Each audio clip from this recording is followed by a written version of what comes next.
I just had to let you know you're.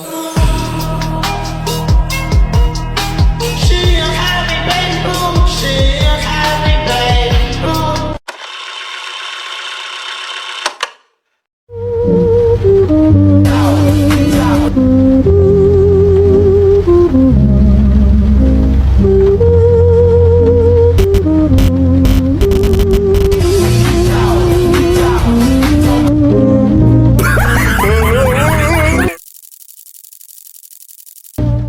Pada pagi yang belum banyak dicatat sejarah, lahirlah seorang anak manusia. Bukan dari istana, bukan dari garis darah perang, tapi dari rahim bumi yang mengajarkan kesederhanaan dan dada langit yang menitipkan keberanian. Namanya Sudirman. Ia tumbuh bukan untuk memburu pangkat, melainkan untuk mengabdi dalam diam. Sebagai guru, sebagai cahaya kecil yang menyalakan pelita di hati murid-muridnya. Namun zaman memanggil, dan bumi pertiwi berteriak dalam luka. Merdeka telah diproklamasikan, tapi bayang penjajah belum benar-benar pergi. Di tengah bimbang, Sudirman berdiri paling depan. Muda, bersahaja, namun dengan jiwa sebesar samudra.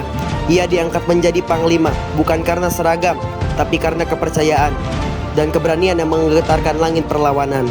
Lalu tubuhnya mulai sakit, paru-parunya rusak, tapi semangatnya masih utuh, bahkan menyala lebih terang. Dalam perang gerilya, ia berjalan jauh, melewati belantara dan malam yang dingin, berbekal tongkat kayu, selimut tipis, dan doa rakyat yang mencintainya diam-diam. Ia bukan jenderal yang duduk di menara, ia tidur di gubuk, bernapas dalam debu perjuangan. Setiap langkahnya bukan hanya strategi, tapi doa untuk Indonesia yang tak boleh jatuh lagi. Dan ketika tugasnya selesai, pada 29 Januari 1950, ia kembali kepada Sang Pencipta, bukan dengan sorak kemenangan, tapi dengan sunyi yang penuh hormat. Sudirman bukan sekedar nama yang terukir di batu. Ia adalah nyala yang terus hidup di dalam dada bangsa ini. Ia adalah napas yang menjaga agar merah putih tetap pernah berhenti berkibar.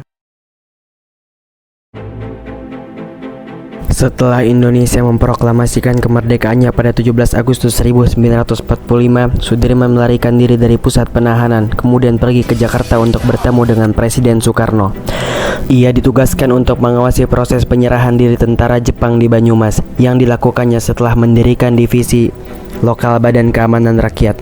Pasukannya lalu dijadikan bagian dari Divisi 5 pada 20 Oktober oleh Panglima Angkatan Perang. Sementara Urip Sumurharjo dan Sudirman bertanggung jawab atas divisi tersebut. Pada tanggal 12 November 1945, dalam sebuah pemilihan untuk menentukan Panglima Besar TKR di Yogyakarta, Sudirman terpilih menjadi Panglima Besar, sedangkan Urip Sumurharjo yang telah aktif di militer sebelum Sudirman lahir menjadi Kepala Staf Umum.